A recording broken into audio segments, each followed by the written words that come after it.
বিসমিল্লাহির রহমানির রহিম। হে সমস্ত জগতবাসী, আজ আমি ছোট একটা আলোচনা নিয়ে আপনাদের সামনে হাজির হলাম। সেই আলোচনাটি হলো যে দেখেন, মানুষ পৃথিবীতে দেখা গেছে 7 বছর থেকে শুরু করে একজন মানুষ 80 বছর পর্যন্ত একটি কথা শুনে এসেছে।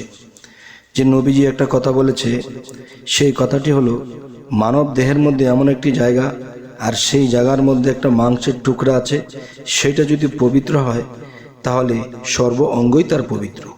তার নাক, মুখ, চোখ, কান, পা, হাঁটা চলা, আত্মা, 10 ইন্দ্রিয়, 6 লতিফা, 6 রিপু, সমস্ত কিছু পবিত্র হয়ে যায়।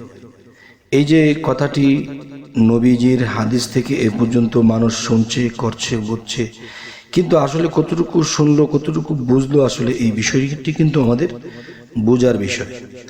এখানে যে কথাটি আপনাদেরকে আমি বলবো, যে মানব দেহের মধ্যে কোন অংশটি, কোন জায়গাখানি পবিত্র হলে সর্ব অঙ্গ পবিত্র, এবং এই দেহ কখনো দোজখে নিক্ষেপ করা হবে না। সেই কথাটি অনেকেই বুঝে থাকে, জেনে থাকে, সে যে মানব দেহের মধ্যে যেই কাল্প বা হৃৎপিণ্ড যে স্থানটি, এই স্থানটির কথাই কিন্তু মানুষ জেনে থাকে, বুঝে থাকে। তবে হ্যাঁ, তবে কাল্পের যে স্থানটি, যে মাংসের কথা বলা হয়েছে, আসলে এটি কিন্তু মূলত হার্ট বা হৃৎপিণ্ড বা কাল্প, 3টা ভাষায় 3টা নাম। তো এখন আমি যেটা আপনাদেরকে বলতে চাচ্ছি, যে মূলত কাল্প যার পরিষ্কার হয়ে গেছে, তখন তার কাল্প কিন্তু আর খালি থাকবে না। তার কাল্পটা কিন্তু আল্লাহ দখল নেবে, শয়তানকে তাড়িয়ে দেবে, এবং আল্লাহ দখল নেবে, এবং সেখানে আল্লাহ বসে সেই মানুষটিকে পরিচালনা করবে। তাই কিন্তু আল্লাহ বলেছেন সূরা সাফফাত, সূরা ইনসিরাতে, যারা আমি আল্লাহর পথে সাধনায় আত্মনিয়োগ করে আমি তাদেরকে পরিচালনা করব। তাহলে সেই কাল্পের মধ্যে বসে আল্লাহ সেই মানুষ দিগকে পরিচালনা করতে থাকে। তাই বলবো যে কাল্পের মধ্যে যেই মাংসের টুকরাটি বলা হয়েছে, সেটি হৃৎপিণ্ড, হার্ট বা কাল্প। তো এটা যদি পবিত্র হয়, তাহলে সর্ব অঙ্গ পবিত্র হয়। তাহলে সেটাকে পবিত্র করতে গিয়ে সেটি কি পানি দ্বারা? না। কথার দ্বারা? না। আল্লাহর প্রশংসা দ্বারা? না।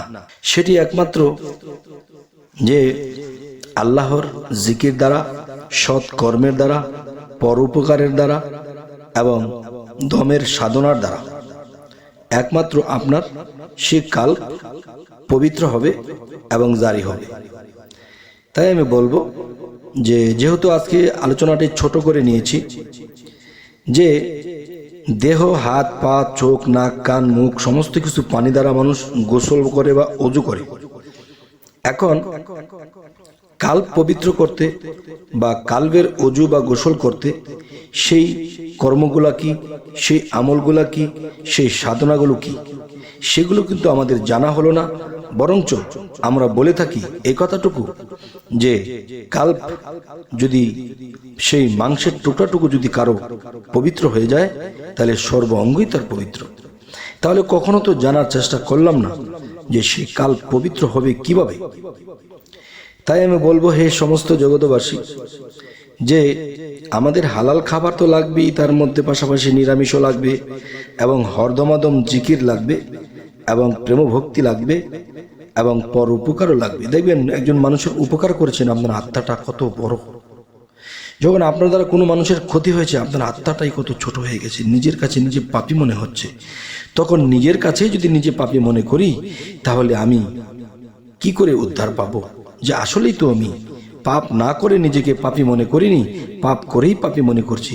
তাহলে কিন্তু আমি সেই নোংরা রয়ে গেলাম, আমার কাল্পের মধ্যে দাগ পড়ে গেল, ময়লা পড়ে গেল, যতই কিছু করি কাজ হবে না। তাই বলবো, হে সমস্ত জগতবাসী, যে কাল্পের ওযু বা কাল্পের যে পবিত্রতা, এটা জিকির এবং মুর্শিদের রূপস্রোত লাগবে।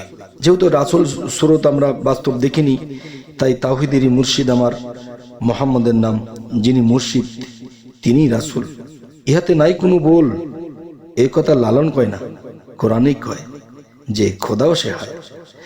যাই হোক, হে সমস্ত জগতবাসী, আজকের ছোট করে আলোচনাটি করলাম, যে মূলত বিষয়টা কি, যে আপনার মানব দেহে একটি জায়গায় মাংসের টুকরা আছে, সেটি যদি পবিত্র হয় তাহলে সর্ব অঙ্গ পবিত্র। আর সেটিকে পবিত্র করতে হলে জিকির, বিশ্বাস, দম সাধনা, মুর্শিদের পেশানি মুবারক অবশ্যই ধ্যান করিতে হবে। তবে আস্তে আস্তে আস্তে আস্তে সেটা পবিত্র হয়ে যাবে, আপনি নিষ্পাপ হয়ে যাবেন, আপনার মধ্যে আল্লাহর পাওয়ার আসতে থাকবে এবং আল্লাহ আপনার মুখে কথা বলবে, সুবহানাল্লাহ। তবে হে সমস্ত জগতবাসী, আজকের এই আলোচনা এ পর্যন্তই রাখলাম। কেমন লাগলো জানাবেন এবং সামনে কি ধরনের আলোচনা চাইছেন তাও জানাবেন। সকলেই ভালো থাকবেন। আল্লাহ হাফিজ।